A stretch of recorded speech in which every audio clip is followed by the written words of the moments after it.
Hello, it's Randy Rhodes. Here's a clip from our show, and go to randyrhodes.com for the whole thing and a podcast. Buy a stinking podcast. Mary had a little lamb. The fall. We believe that all men are created equal. To the magnificent mosaic that is America. From radio beacon to radio beacon. I have a dream today. Change has come to America. Believe me. Knock, knock. Who's there? It's a figment of your imagination. Randy Rhodes Show. Turn up your mind. Every American needs to be concerned about what's happening right now here in Portland, because it's unfortunately coming to your city. It's like a road show on the part of our president, and he's using Portland as his test case.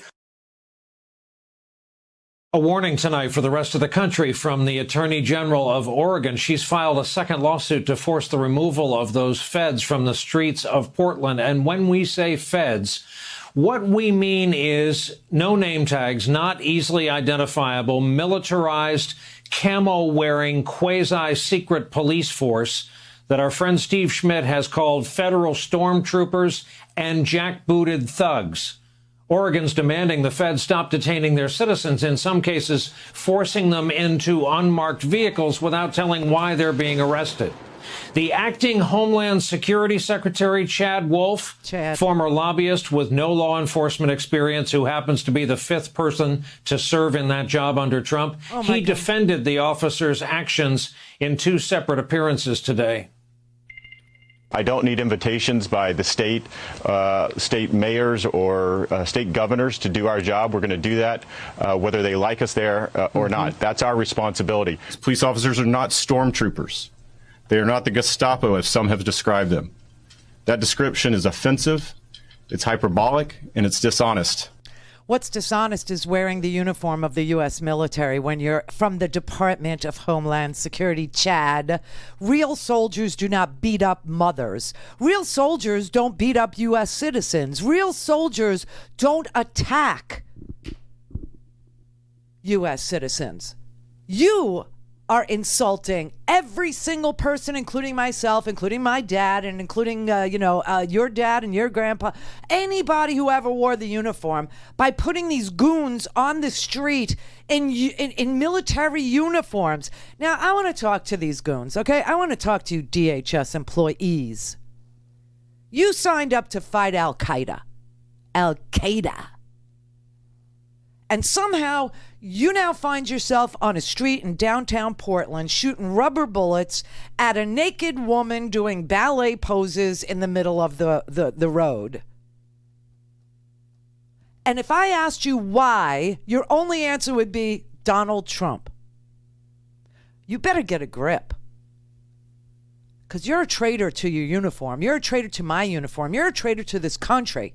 If you find yourself attacking moms, if you find yourself attacking anybody that is a U.S. citizen, when you signed up to fight global terrorism in a department that was Reiki sounding then and now is living up to its Reiki sounding name now, the Department of Homeland Security, because you wanted to fight terrorism and now you're being sent out to gas the wall of moms?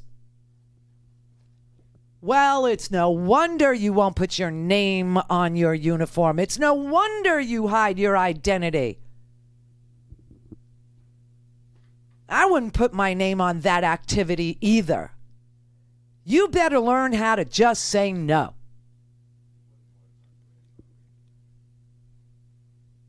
This is outrageous, okay? It is just disgusting.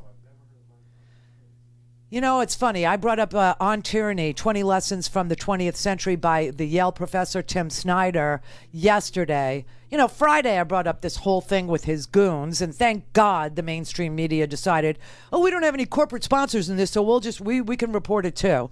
But then yesterday I was reading to you from my book, which is highlighted, underlined, paper-clipped, dog-eared, On Tyranny. It's a little teeny tiny book. See, you could read this. You could read this on the toilet. You could read this on the bidet. You could read it. And then they brought it up last night. General, there's an author, a professor up at Yale we have on occasion. He wrote a very small but powerful book called On Tyranny, and it was kind of timed for the start of the Trump presidency.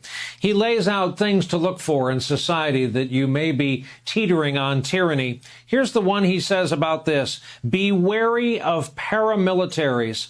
When the pro-leader paramilitary and the official police and military intermingle, the end has come. And, General, I don't think we're at this point, but a kind of militarized, roving national police force is not what we citizens signed up for.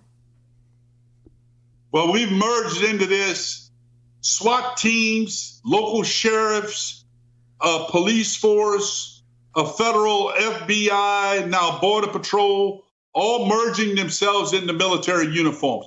Get the hell out of our uniforms. Yes. Our uniforms represent a mission in America to save lives, not to take lives. Do not suppress a people right, but to protect people right to protest. They need to get them out of our uniforms. And I hope this will come out in the next bills coming out of the Senate that force these civil and federal police from wearing military uniforms.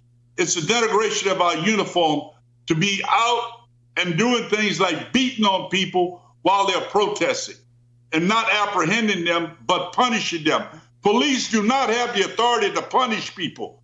They're given the authority to apprehend and protect themselves. They cannot go around and just beat the hell out of people with sticks. And that's what these federal police are doing. Shameful on Mr. Wolf for leading such a band out on the streets in America. Shame on you, Chad. Shame on you. But when Chad goes to his Georgetown mansion tonight, he'll say, screw it. This is what I had to do for money. This is what I do for money. I will destroy my country for money. I will act all Reiki for money. I will order these guys who signed up to fight global terrorism to go beat moms. And that happened today. Here's a short video. I tweeted this out right before the show. This is exactly what I tweeted. These are moms. And there are the goons with their batons pushing and beating the moms.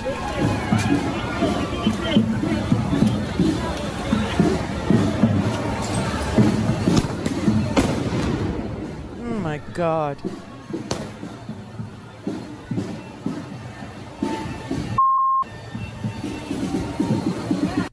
Moms. You find yourself doing that on the street in Portland to moms, there's something really wrong with you. You have gone off the beaten path. You are now into Reiki territory. I'm so sorry, but they are not global terrorists, okay? They have not. The Department of Homeland Security, the Border Patrol, has no business being in the interior of the country beating mommies, which is what the yellow shirts are. That's the wall of moms, they call themselves. I mean, this is it's so unacceptable. It's so bizarre. And it just, this is why they hide their identities. They've got to have some sense of shame. And they don't want their names on their uniforms. I wore my name on my uniform. It was right there on my uniform. It was right there over my heart. My name.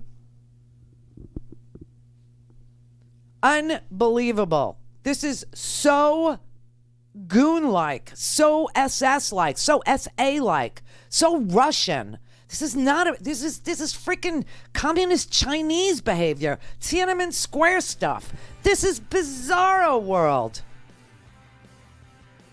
And you know what? It's legal. They have very broad authority. It's lawful and awful. The law has got to change.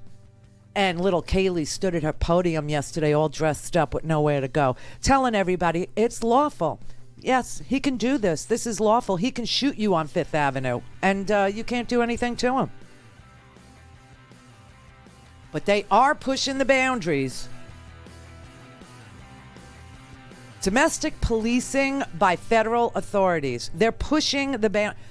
See, if the protesters would move away from the federal courthouse, I would like to see what happens then. Because their only claim to fame, their only claim to lawfulness is that it's a federal building. And we have to protect it by beating mommies. ComedyRoads.com for the whole thing and a podcast. Buy a stinking podcast.